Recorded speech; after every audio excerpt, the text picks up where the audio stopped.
Aidha, katika kuhakikisha mnyororo wa usimamizi wa taka unaimarika katika serikali, inahamasisha wadau hususan sekta binafsi kuwekeza katika matumizi ya teknolojia ya kisasa ya kuchakata taka, uwekezaji katika viwanda vya urejeshaji, kuboresha mfumo wa ukusanyaji wa taka ili kufikia malengo ya kupunguza au kuondoa kabisa taka katika mazingira kwa kugeuza kuwa malighafi ya uzalishaji wa bidhaa anuwai zinazofaa kwa matumizi mbalimbali. Kwa napenda kutoa rai kwenu kuunga mkono serikali katika kuhakikisha ajenda ya kupunguza taka, kutumia tena, kurejeleza taka inakuwa ni kipaumbele katika shughuli zenu, kwa kuendeleza kutoa elimu kwa umma kuhusu umuhimu wa kuondoa taka ili kuyatunza na kuyalinda mazingira. Hili swala la elimu ni la msingi sana. Kwa mfano leo katika maonyesho hapa, miongoni mwa vitu vizuri nilivyoviona hapa, moja niliona kuna mtambo ambao unatumia taka kutoa gesi inatumika kupikia.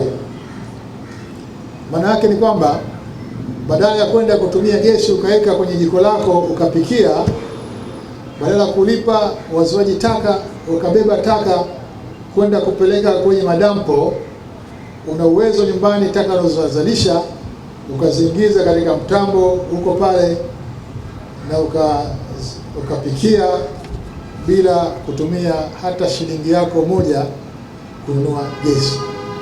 Sasa kama fursa kama hizo wananchi wangezijua, nadhani wangezichangamkia sana.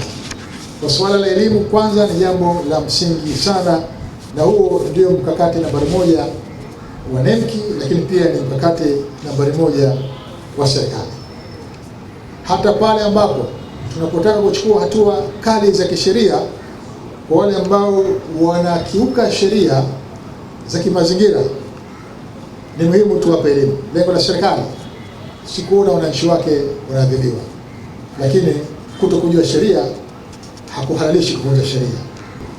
Kutangaza rasmi sasa hivi kufungwa kwa maadhimisho ya siku ya kimataifa ya taka sifuri kwa mwaka 2026, na tumuombe Mwenyezi Mungu atufikishe mwaka mwingine ambapo tunataraji kuwa maadhimisho yetu yatakuwa makubwa na hata kualika washiriki kutoka nje ya nchi.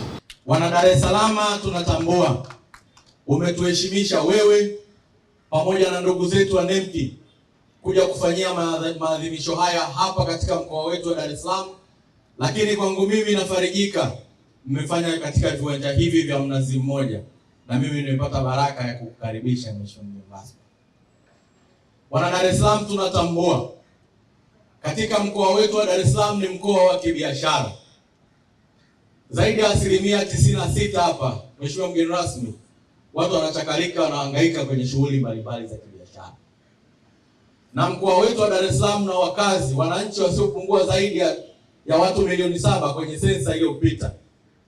Maana yake unapokuwa na watu wengi na watu wengi wanafanya biashara, na unapokuwa na masoko makubwa na vyakula vingi vinatoka maeneo mbalimbali ya nchi yetu kuja Dar es Salaam, maana yake una watumiaji wengi na una uzalishaji mkubwa wa taka. Tunajisikia fahari tunapozungumzia taka sifuri na mnapokuja kuifanyia hapa, na wewe mheshimiwa waziri umekuja, tunaona ni heshima kubwa sana. Tumpigie makofi mengi sana. Mkoa wetu una uzalishaji wa taka zaidi ya tani 5,000 kwa siku, na taka hizo ni za aina mbalimbali mheshimiwa mgeni rasmi. Lakini mkoa wetu una masoko makubwa ambao na taka zinazozalishwa lakini zinaweza kurejeleshwa. Lakini mkoa wetu ndio unaochukua vyakula vingi kupeleka kwenye majumba ya watu na kwenye mahoteli, na huko pia tunazalisha. Lakini taka zote mheshimiwa mgeni rasmi tunazozalisha katika mkoa wetu wa Dar es Salaam, zaidi ya 90% unakusanywa na kampuni zetu na kupelekwa dampo. Kitendo hiki cha kuadhimisha wiki hii ya taka sifuri, tunaona hata dampo zetu katika mkoa wa Dar es Salaam sasa zitakuwa na nafasi. Hata kwenye halmashauri zetu katika mkoa wetu wa Dar es Salaam zitakuwa na dampo ambazo zinaendana na wakati.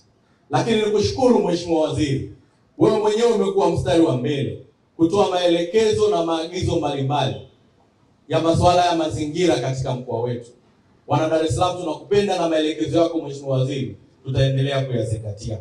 Hata hivi leo Mheshimiwa Waziri, niko hapa kwa niaba ya mkuu wetu wa mkoa wa Dar es Salaam. Pia tuko tayari kuendelea kuzingatia na kusimamia maelekezo yako. Siku hii huadhimishwa kila mwaka tarehe kama ya leo 30 Machi duniani kote, ikiwa ni lengo la kuongeza uelewa kuhusu athari za taka kwa mazingira na afya ya binadamu, pamoja na kuhimiza matumizi endelevu ya rasilimali. Ni wito wa pamoja wa serikali, sekta binafsi na wananchi kubadili mifumo ya uzalishaji na matumizi kuelekea uchumi wa mzunguko, ambapo taka kupunguzwa na kubadilishwa kwa rasilimali.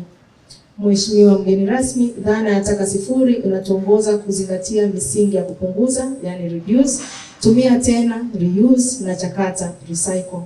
Huu si mkakati wa hiari tena, bali ni wajibu wa kila mmoja wetu. Kauli mbiu ya kimataifa kwa mwaka huu ni kuwezesha taka sifuri katika sekta ya chakula, huku kitaifa tunasisitiza kuwa taka ni fursa. Kauli mbiu hii inatukumbusha kuwa taka sio mwisho wa matumizi, bali ni mwanzo wa ubunifu, ajira na uchumi.